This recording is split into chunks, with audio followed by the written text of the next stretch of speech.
So I think I've come to the conclusion that editing less will actually give you a massive unfair advantage on YouTube.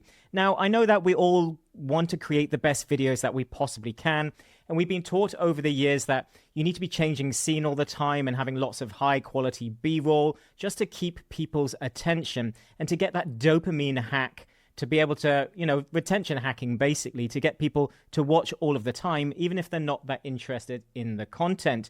But my argument to this is that we end up masking bad videos. You see, editing with high dopamine sort of retention editing hacks us to watch for longer, but it doesn't mean that they're watching for the right reasons or that they're going to engage with your video or resonate with it. It just means that they're going to watch a bit longer, so you're essentially gaming the system. So this type of editing and high polished editing, and when we were just focused on editing alone, we end up basically polishing a turd. We end up hiding what is actually a bad video. And it reminds me of when I was a cocktail bartender. And basically, if you wanted to make sure that your cocktail was acceptable and would potentially pass for most people, then you would add more sugar. So overly sweet cocktails would mask a badly balanced cocktail. So when you have a Negroni, it's got the sort of bitter sweet going on. You have a nice Caipirinha, it's got the sour and the sweet working. You've got an espresso martini, you want to taste the coffee, and you don't want it to be too sweet, but you do want a little bit of sugar.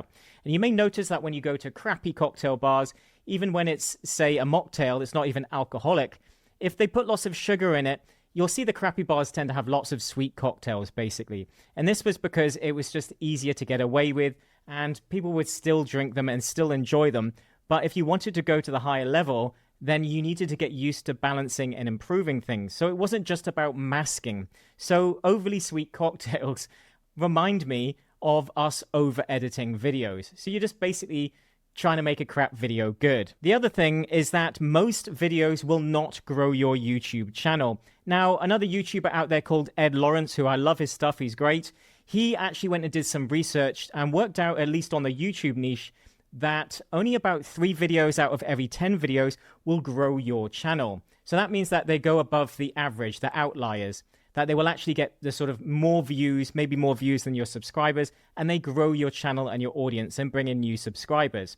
Whereas most maybe just show to your subscribers and they don't really grow your channel. Maybe they still get okay views, but they're not above and beyond the normal. They're not actually growing your channel. So only 3 videos, that means 70% of your videos potentially flop.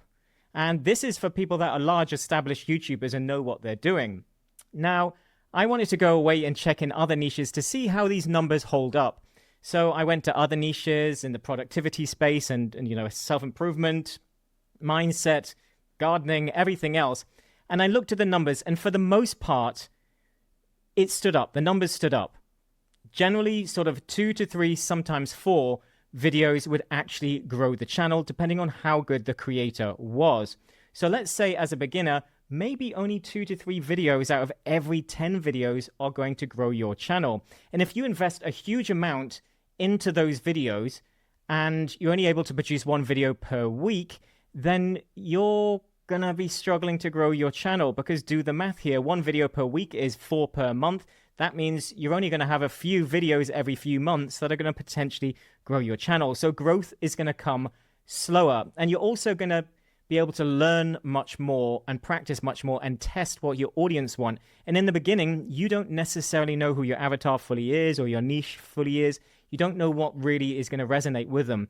So you want the opportunity to be able to test different stuff. So being able to create a lot more and, take a machine gun approach, because yes, a sniper rifle in the right hands will do a lot more damage, but machine guns have won wars. A machine gun was something that changed the face of wars, and it's because they could fire many more bullets and potentially hit a lot more targets. So kind of a gruesome example, but you see what I mean. You want to take the machine gun approach, especially in the beginning, because you are not a trained sniper. You don't know how to create single pieces of content that almost for 100% are going to grow your channel and get that reach and get that success that you need. So especially while you're learning, it's quantity, not quality. So the likes of Alex Hormozi, he's always saying more then better. And I like this term because it's more, and then you do want to improve. So it's not about not improving. We do want to improve things, but you want to be able to still do more. And if you can do more and better, maybe that's by hiring an editor later on, but you still want them to keep things simple because we don't want to be, again, masking a bad video. So in the beginning, it's 100% just about doing as much as possible. The next point is that it frees up time for you to come up with better ideas and potentially create products and services that your audience might want.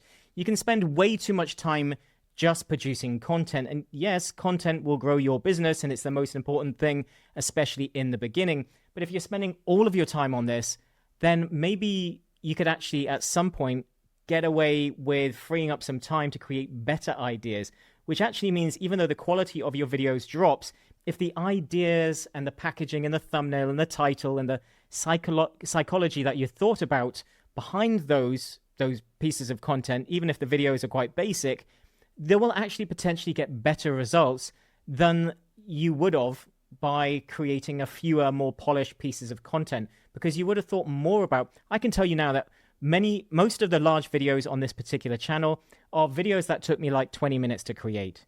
So it wasn't about the quality of the production. It wasn't about anything to do with that. It was just about the idea itself. So you really want to be thinking about that and looking at that. But also, you want to grow your business. Most of the money that you're going to be making from YouTube is not going to come from ad revenue. It may come from affiliate stuff later on, sponsorship deals. Maybe it's going to come from you offering your own services and selling your time for money in terms of coaching, in which case, again, you need more time for that. If you're spending all your time creating content, if you've got no spare time for your clients, then you're never really going to make enough money. And ad revenue alone, especially for educational channels, is not going to come from ad revenue. You're just not going to earn a full-time living unless you're incredibly lucky. But also there's peaks and troughs, there's ups and downs on YouTube.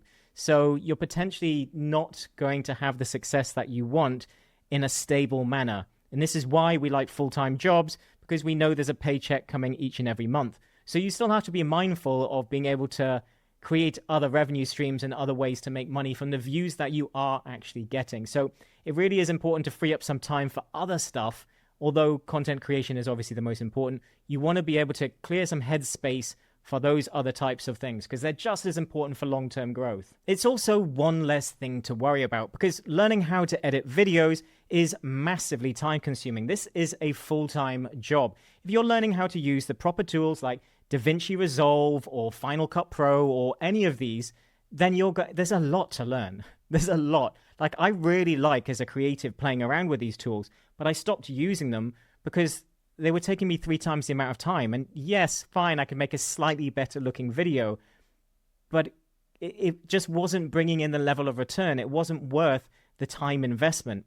And unless you're just doing this as pure passion and you have no goal to make money and grow faster, then you're going to have to make the most of your time that you do actually have. And it's going to take years to get to the level of a proper editor. And if you've grown your channel properly, chances are that's going to be the first thing that you have to outsource if you want to build a business or a brand around this. So inevitably, even if you do learn it, you're probably going to be outsourcing it later on. And then that's another variable that you then have to worry about in terms of being reliant on someone else and everything else. So yes, it's great to outsource these things later on, but by having more complex videos, it still creates problems for either you having to learn how to do it or you having to manage someone that you can then get them to do the production of as well. So, editing is a great skill to learn, but as AI and all of these tools are catching up at such a rapid speed, I don't know how much of it's going to be that important. As long as you know the basics, I think technology is going to keep filling in the gaps and making things easier and easier for you. And the final point for me is being consistent and avoiding burnout. Now, if you can create more content, then you're going to be able to create a buffer. And if you can create a buffer, you give yourself some space in case of a family emergency, needing a holiday, wanting a break, wanting to focus on another project or something else, or just getting sick. Life takes over. But if you can't have that buffer and you can't create that gap, you're going to stop being consistent if something goes wrong. And you're also potentially going to burn out. Now, creator burnout comes for us all. And I'm going through a little bit of it myself at the moment. And it happens to all of us differently. Some of us, you just lose all creative will and you just don't want to do it. You just don't want to do anything anymore. And this is the type of burnout that many creators get. They just don't have the will. It's just tough. So you have to grind your way through it. And for many, they actually get sick. and then they can't create anyways. And for myself, when burnout comes for me, it's all about me suddenly not enjoying what I'm doing, thinking that I'm doing the wrong thing. Maybe I'm going to change my business, change my niche, change everything and tear it all up and throw it all out. But that doesn't make any sense because 2 weeks ago, I was absolutely loving it. So I know this is not true. I'm just doubting my niche, doubting what I'm doing because I'm burnt out. I'm becoming burnt out. I'm tired. There's not the passion wanes when you're tired. And so that's another sign of getting burnt out. So by being able to create a lot more content and a lot more simple content, you can be consistent and you can avoid that creator burnout, which will inevitably come. So it also makes it more fun. And I think that's the most important thing when it comes to YouTube. So there you go. Those are the reasons why I think that editing less will actually give you an unfair advantage. So give it a try. Let me know your thoughts in the comments below. And as always, thanks for watching, and I'll see you in the next one.